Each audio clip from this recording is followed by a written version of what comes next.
From Chicago studios, this is the best of Muslim news on Muslim Network TV. Assalamu alaikum, I'm Samana Siddiqui. On behalf of Muslim Network TV, I wish you a very happy and blessed Eid al-Fitr. Let's watch the best of our news reports. The Arab spice trade goes back to over 4,000 years ago. These traders became Muslims around the time of the Prophet Muhammad, peace be upon him. The Prophet himself was a trader. Did he trade in spices? Highly likely, but we are not sure. God tells Arabs of his blessing of their winter and summer caravans. These caravans will travel in winter to Yemen and in summer to Syria. At one time, the Prophet Muhammad had managed half of the Meccan caravan for his future wife Khadija. May God be pleased with her. That was before he became the Prophet. Spices like cumin, cardamom, cloves, black pepper, and coriander perhaps made their way from Yemen to Syria, probably through Mecca. Yemen was good at shipbuilding and with traders sailing to South Asia. They were bringing spices home from South Asia and Indonesia. These were the spice traders who told a Kerala king, Sheraman Perumal, about the Prophet. He visited the Prophet and brought him a gift of ginger pickles, as mentioned in the Hadith collection of Bukhari. He never made it back to Kerala, which is now an Indian state. He was buried on the shores of Arabia. His companions, however, did reach Kerala, building the first mosque of Asia. The similar spice traders are credited for the spread of Islam to Indonesia. Today, Indonesia is the largest Muslim country in the world. Columbus, being a crusader, was looking to avoid Arab spice traders when he set out looking for another route to India for its spices. That is how he ended up in America. Looking at spice jars in our kitchen, we don't think of all that, do we? This is Salha Farouk reporting for Muslim News. A dead activist, a detained child, a demolished home. Just another day in Israel's arrogant, immoral efforts to erase Palestinian identity, life, and dignity, says the Haaretz, an Israeli newspaper. This is what is causing human rights group after human rights group to call Israel an apartheid state. Amnesty International is now calling it an apartheid. But first, it was Israel's leading human rights group B'Tselem which published a groundbreaking report in January 2021. Their report was titled, "A Regime of Jewish Supremacy from the Jordan River to the Mediterranean Sea. This is Apartheid." Another Israeli group, Yesh Din, gave a legal opinion that the crime against humanity of apartheid is being committed in the West Bank. Then, in March 2021, Human Rights Watch came out with its 213-page report. It was titled, "A Threshold Crossed: Israeli Authorities and the Crimes of Apartheid and Persecution." A year ago, B'Tselem drew fire when it asserted that Israeli policies had been designed to enforce Jewish supremacy from the Jordan River to the Mediterranean Sea and met the definition of apartheid. Now, in January 2022, Amnesty International has issued its report calling it an apartheid. Here is the Secretary General of Amnesty International, Agnes Callamard. We are here today to call on the international community to take resolute action against the crime of humanity being perpetrated in order to maintain the system of apartheid. The 280-page report took 4 years to write. In America, the Israeli lobby is outraged. The American Israel Public Affairs Committee, or AIPAC, a powerful right-wing lobby organization, accused Amnesty of seeking to demonize and delegitimize the Jewish and democratic state of Israel. A Wall Street Journal editorial called it libel against Israel and claimed that Amnesty is in the company of Hamas, Hezbollah, and Iran. Leading Israeli politicians, however, have warned for years that their country was sliding into apartheid. They include two former prime ministers, Ehud Barak and Ehud Olmert. But Yossi Sarid was more poetic about his assertion. He is a former Israeli minister, ex-leader of the opposition, and member of the Knesset for 32 years. In 2008, he said, "What acts like apartheid is run like apartheid and harasses like apartheid.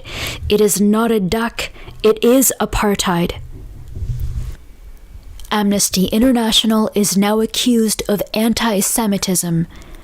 But Amnesty has good company here. The former U.S. President, Jimmy Carter, was called an anti-Semite for his book as well. In 2006, President Carter, the Nobel Peace Prize laureate, published a book called Palestine, Peace, Not Apartheid. It became a New York Times bestseller.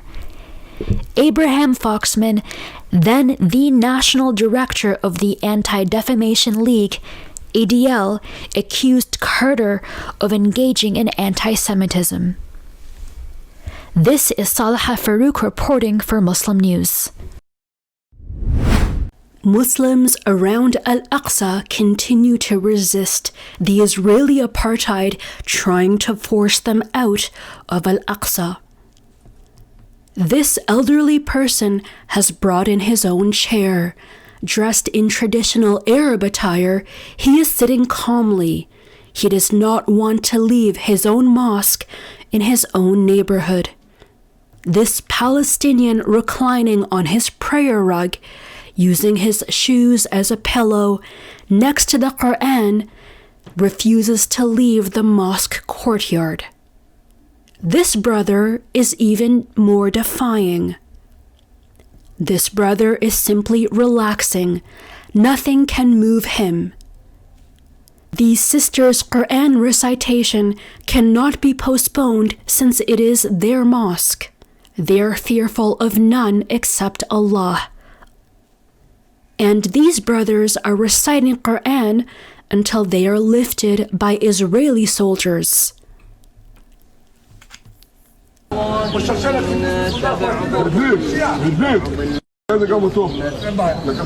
And this Palestinian Christian, Ra'id, spent the last few nights in Al-Aqsa Mosque with his fellow Palestinians to defend the holy site. This is Ramadan, alhamdulillah. Muslims stay longer in their mosques during Ramadan. Al-Aqsa is their mosque in their neighborhood. Palestinians did not come from just anywhere. They are indigenous people living in their ancestral lands. Palestinians continue to resist.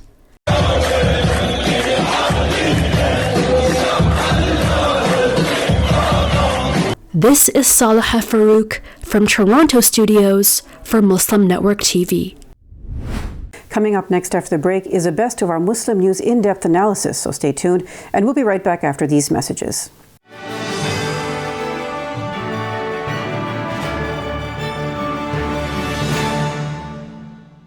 If I could be you, and you could be me for just 1 hour. If we could find a way to get inside each other's minds. Walk a mile in my shoes. Walk a mile in my shoes. Well, before you abuse, criticize and accuse. Walk a mile in my shoes. Assalamu alaikum. This is Imam Malik Mujahid in Chicago. Just like you, I was moved by that Allahu Akbar lady.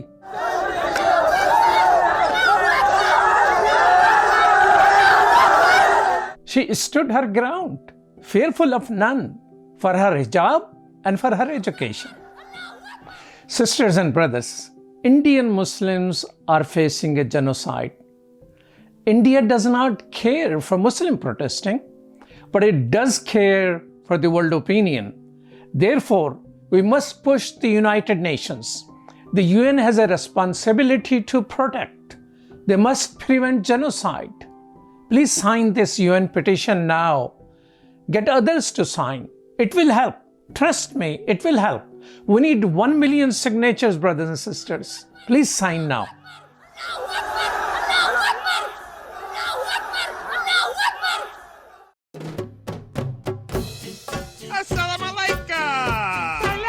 Open up your eyes. Assalamu alaikum everyone, it's your brother Zain Bika from South Africa.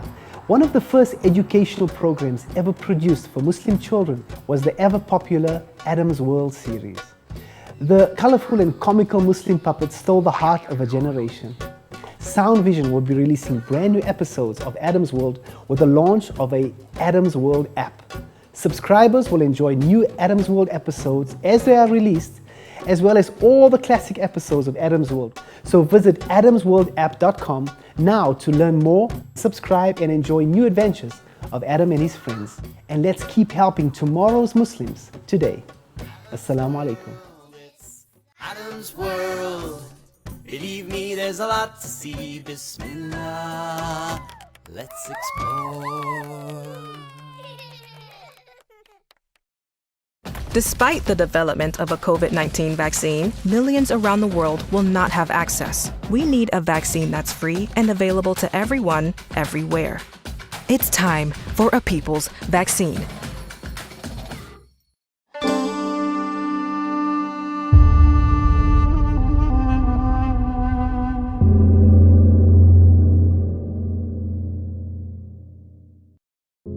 We are Justice for All.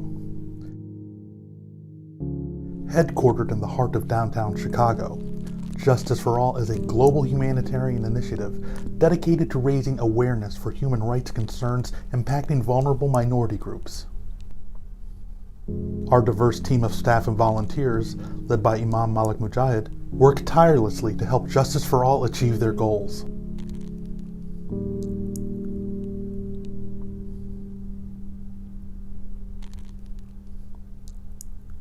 We promote policies that protect religious freedom, address the root causes of mass displacement, and recognize the plight of refugees and forced migrants. Together, we can continue to stand up for justice. Justice for all.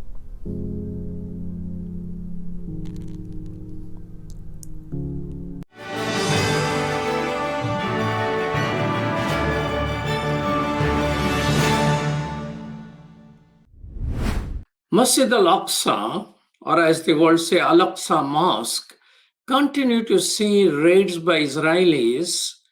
And on Friday morning after Fajr, they even enter the actual sanctuary with their shoes and guns and arresting people, shooting rubber bullet. I mean, rubber bullet looks like it's a side of sweet dish or something. It is a real bullet, a little softer. It may not kill you, but sometimes it does kill you. So don't expect that to be a kinder and gentler bullet or something. But that continues. Even this morning it happened. Yesterday, Israelis prohibited Muslims from entering while they escorted 700 right-wing illegal settlers into Al-Aqsa to worship there. To discuss all of that, we have someone who is a Canadian, but also a visiting Imam of Masjid Al-Aqsa, Imam Azzam Abu Rayash. Assalamu alaikum, welcome to Muslim Network TV. Wa alaikum assalam wa rahmatullahi wa barakatuh, Imam. I'm happy to be with you, and peace be unto you and to all the followers. What is happening there at Al-Aqsa today?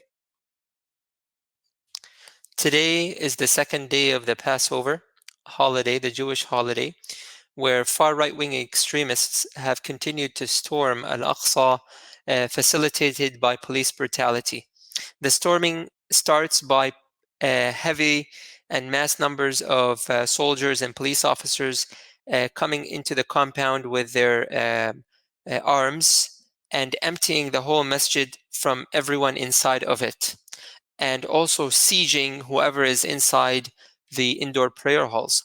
After the area or the compound is secure and is manned by them and is controlled by them using their military forces, the settlers in groups of 20 to 30s, they come and they do their Jewish Talmudic rituals inside of the Al-Aqsa Mosque, and they do that with the protection of the police officers and the soldiers. So each group is guarded and escorted by military officers and police officers. Now, those who want to stay in Al-Aqsa and they express that are not only forced out, but they're also shot, injured, and wounded. So when yesterday they blocked Palestinian Muslims coming into mosque, so that is something what they're doing on the daily basis then? That is correct. This happens between 7 a.m. to 11 a.m. Every single day, Muslims come and pray Fajr in mass numbers, and then they go to their workplaces, etc. Some people remain in i'tikaf. Those people are either besieged or kicked out. And they do this on a regular and daily basis, correct, between 7 a.m. to 11 a.m. These are the hours that they are trying to enforce, that these hours belong to the far right-wing extremists, for them to allow them to share the space and to do their own rituals as a stepping stone of taking over the whole masjid. What I have read on internet, researching this conversation with you, that in 1967, when Israel occupied Masjid al-Aqsa, the head rabbis of Israel said that it is prohibited for Jews to pray there because it is not clear where the Temple Mount, their ancient place of worship, used to be. So that seems to have changed at this moment. But isn't Al-Aqsa Mosque under the control of the Jordanian king? Why are they allowing this to happen? That's a very good question, Imam. Like you said, this new paradigm and this new ideology of calling Al-Masjid Al-Aqsa Temple Mount, and actually limiting Al-Aqsa to the Qibli prayer hall and calling the whole compound as Temple Mount. Unfortunately, this narrative just came to life very recently over the past few decades by extremist Zionists, far right-wing illegal settlers that skewed the Jewish creed and introduced this new paradigm to the Jewish faith.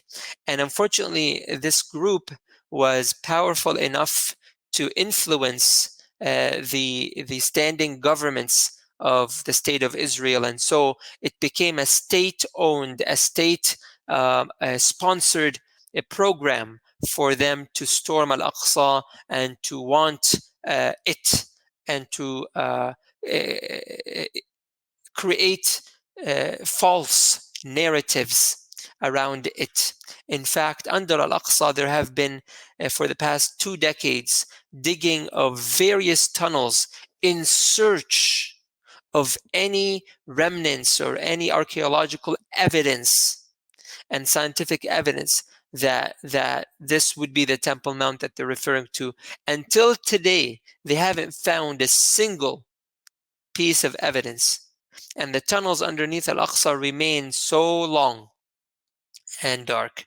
Just to go back to the second part of your question about Awqaf, the Jordanian Awqaf legally controls the inside of the compound. However, on the ground, the occupational forces does whatever they want. Disregards the not only the sanctity of the place, but disregards the Jordanian authority and enforces any program and anything they want. Jordanian authority is limited to employees that basically govern the day-to-day of Al-Aqsa. And even them themselves are under pressure and under duress. We're talking with Imam Abu Rayash, who is visiting Imam of Masjid Al-Aqsa. He's coming to us from Jerusalem at this particular moment. So, are Muslims otherwise allowed to go and pray, or they have to go through some process of going to Masjid Al-Aqsa? Now, Muslims, if we're talking about Muslims in Canada and Muslims in the West, they treat us differently. And that's where it's easy for us to come and be here and be at the masjid without hurdles. And that's very important for us to stand up to this duty and reclaim our heritage as Muslims of the West. Otherwise, Muslims from the Muslim world and even the locals here undergo extreme restrictions of entering Al-Masjid Al-Aqsa. They sometimes are forced to remain out. So they would have a curfew from Al-Masjid Al-Aqsa. One of our, the deputy director of Awqaf, you're talking about Awqaf, the deputy director of Awqaf was forced out of his workplace for 6 months for nothing else than he is a decent man teaching people the culture and the heritage and the history of the masjid. That's it. That's the deputy director of the Jordanian Awqaf in Jerusalem, the second man. The people here, they undergo extreme restrictions, age restrictions, time restrictions. They're sometimes detained. They sometimes get violated and assaulted throughout their journey by coming here. So you were present when 150 worshippers were injured. It is important for our audience to know that after the early morning prayers, Muslims wait in mosque, many of them, to offer prayers after sunset. It's a tradition which continues from the Prophet's time, and many Muslims in America also practice that. So they are kicked out at that particular time, but by Israeli forces. But share with me, I heard that, I think I was reading in Washington Post, but people require a permit to enter the mosque. Are all Palestinians free to enter a mosque? No, they are not free. People that are from the West Bank require special permits. They need to get a permit which takes months. You have people right now that live 20 kilometers, 30 kilometers from Al-Masjid Al-Aqsa that never seen it, simply because they're young and they are not allowed and their permit applications get denied. So no, people in Jerusalem themselves, in the city, as I mentioned, they come and populate Al-Masjid Al-Aqsa. However, they also remain restricted, like in certain events. When it's heightened, they aren't allowed to enter. Like today, this morning, women, young men were not, literally not allowed to enter. They would tell them, you go out, come back at this time, just to facilitate the comfort and ease of the storming of the right-wing settlers. People from the Muslims within what's called the State of Israel are able to maneuver around, but the same restrictions apply to them as well. So you have different categories of Muslims. So on 100, when 150 worshippers were injured on Friday morning, you were present, and you mentioned that your brother who was praying next to you was also injured.